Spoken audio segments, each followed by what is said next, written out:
हमने तो कई बाप ऐसे देखे हैं जो पिता जो होता है बाप, वो बिटिया सज धज करके जयमाला डालने के लिए पहुंच जाती है, लेकिन बाप खुद के कपड़े बदलना भूल जाता है। बाप बाप होता है। अगर लड़की वाले वो लड़के वाले कई 50 लाख रुपए मांग लें और इतना देने की सामर्थ्य न हो, तो बाप खुद को और खुद के घर को गिरवी रखने की सामर्थ्य रखता है। पिता के हृदय की बराबरी कोई जीवन में नहीं कर सकता। कहते हैं दादा,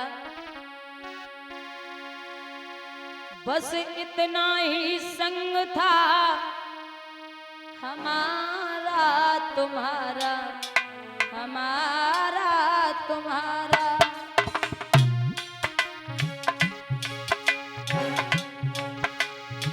जाओ बेटी खुश रहना, ले लो आशीष हमारा। बस इतना ही संग था हमारा तुम्हारा, हमारा तुम्हारा।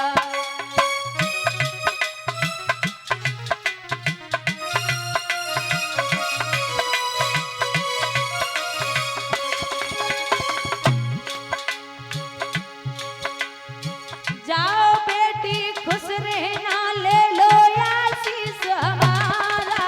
बस इतना ही संग था हमारा तुम्हारा, हमारा तुम्हारा।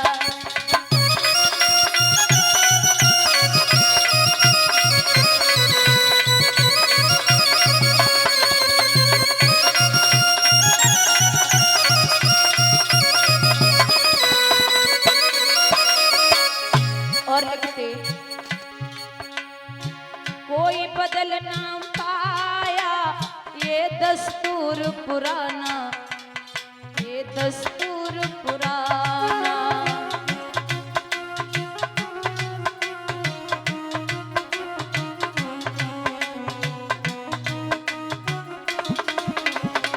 लिखते, छोड़ के माँ का आंचल संग पिया के जाना, तुम्हें संग पिया के जाना।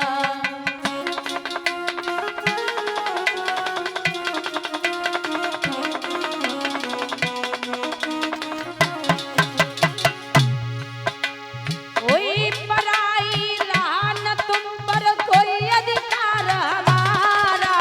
बस इतना ही संग था हमारा तुम्हारा, हमारा तुम्हारा।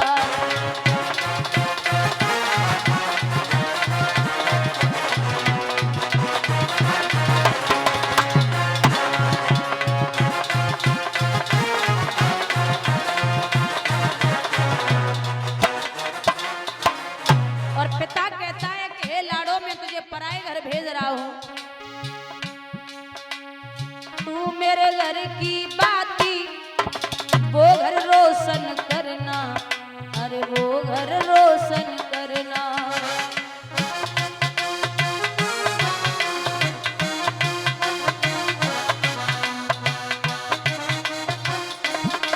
और मेरे नैन की ज्योति चांद बहा तू बनना, हाँ चांद बहा तू बनना।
दिया।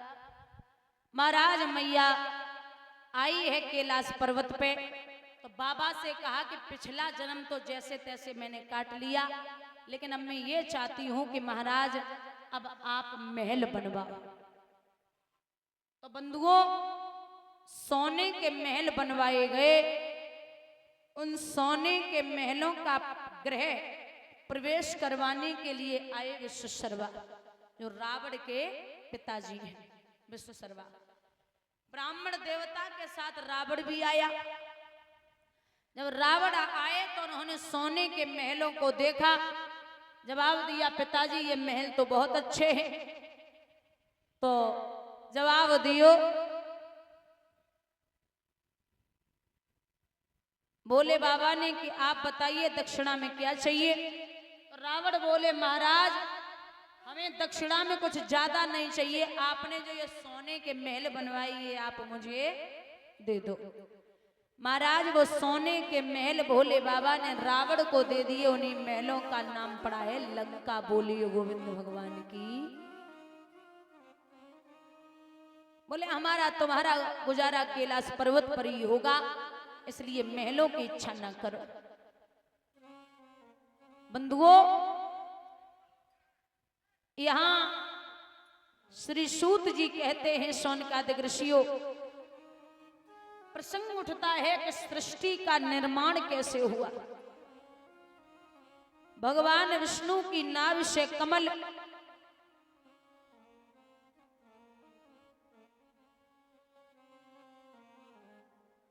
कमल से ब्रह्मा, ब्रह्मा की दो संतानें पैदा हुई हैं, मनु और शतरूपा।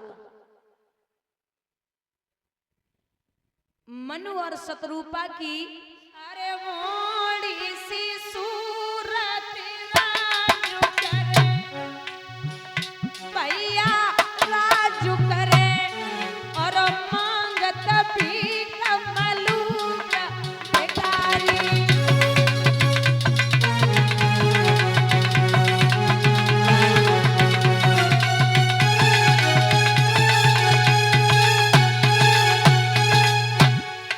दादा कोई सोने के छातुर छाए चले, दादा छाए चले, कोई धूप में गेल चल तू अवडारी।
यहाँ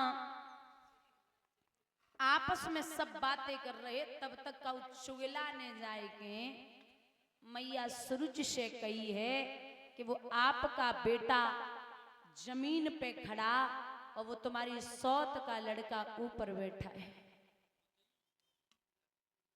जो जब बात सुनी सो नागिन सी फुंकारती हुई पहुंची, ध्रुव की कलाई पकड़ी और गद्दी से नीचे फेंका। जवाब दिया चल दूर खड़ा हो, अरे नीच किसके मुकाबले आया है, अक्ल है कहाँ तुम्हारी, भूप सिर पर ये गधा चढ़ाया है। और तू सुन ले, अगर इतना ही राज्य का अधिकारी होना चाहता है तो एक काम कर, मेरी जा यहाँ से भगवान का भजन कर, मेरी कोख से जन्म ले, तब तो इस राज्य का अधिकारी हो पाएगा। सुरुचि को इतना घमंड है अपनी कोख पर, बोल रही है ध्रुव से कि तू पहले भगवान का भजन कर।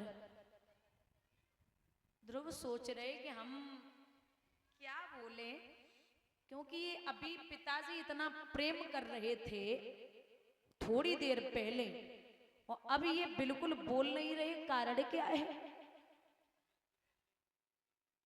बहुत चिंता है।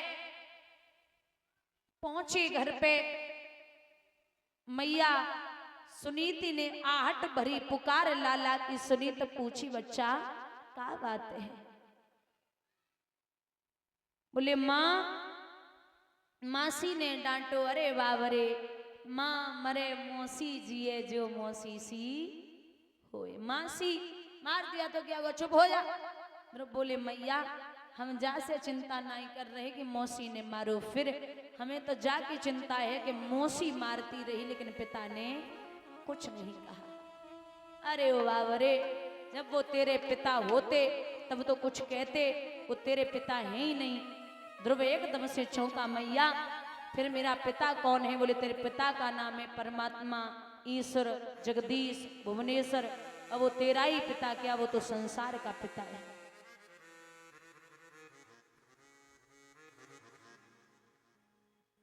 तो ध्रुव बोले बस मां रहने दे, मैं उसी पिता घर जाऊंगा जो ध्रुव हूं, तो ध्रुव पद पाकर आजीवन ध्रुव कहलाऊंगा। बस मुझे न कोई कपड़ा दे और न कोई दुलाई दे, जिस तरह राज सम्मान दिया मैया उस तरह विदाई दे, जाने दे मां। तो सुनीति ने छाती से लगाए लियो लाला, माँ के महीने में छाती से लगा के किसे सुलाऊंगी? बेटा हमने तो बड़ी मिन्नतन से तू मिलो है, बच्चा मैं तुझे नहीं जाने दूंगी। जब तू बड़ा हो जाएगा तो तू भगवान का भजन करना, मैं रोकूंगी नहीं। तो ध्रुव बड़ी अच्छी बात कहते कि हे माँ, भजन के लिए भगवान उम्र और डिग्री नहीं मांगता। भजन के लिए भगवान ये नहीं कहते कि मुझे उम्र की जरूरत है और डिग्री की जरूरत है, क्योंकि जितना हो सके आप भजन बचपन में ही करिए, बचपन से शुरू कर दीजिए। क्योंकि बचपन में जो भजन होता है ना, वो अमृत के समान लगता है, और जो जवानी में भजन होता वो दूध और घी के समान लगता है, और जो बुढ़ापे पे भजन होता है वो पानी के समान भी नहीं लगता। बुढ़ापे पे जब हड्डियां काम नहीं करेंगी, खुद से तुम खा नहीं पाओगे, फिर नाम लोगे तो क्या? भगवान कहते जब तू ही नहीं चल पा रहा है, जब तक तुझ पे शरीर रहा, जब तक बल रहा, तब तक तू अपने घमंड में रहा। अब मैं अपने घमंड में हूं।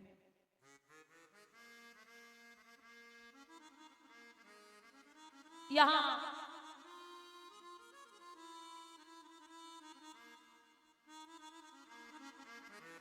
बीत रहा है समय, मैया ने बड़ो समझायो, लेकिन लाला ने कहा करो गर्विल गति छोड़ी मात, अरे मात और बन भागियो ओ कारीगर।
ध्रुव चले, पिता को पता चला कि हमारा बेटा बन के लिए जा रहा है,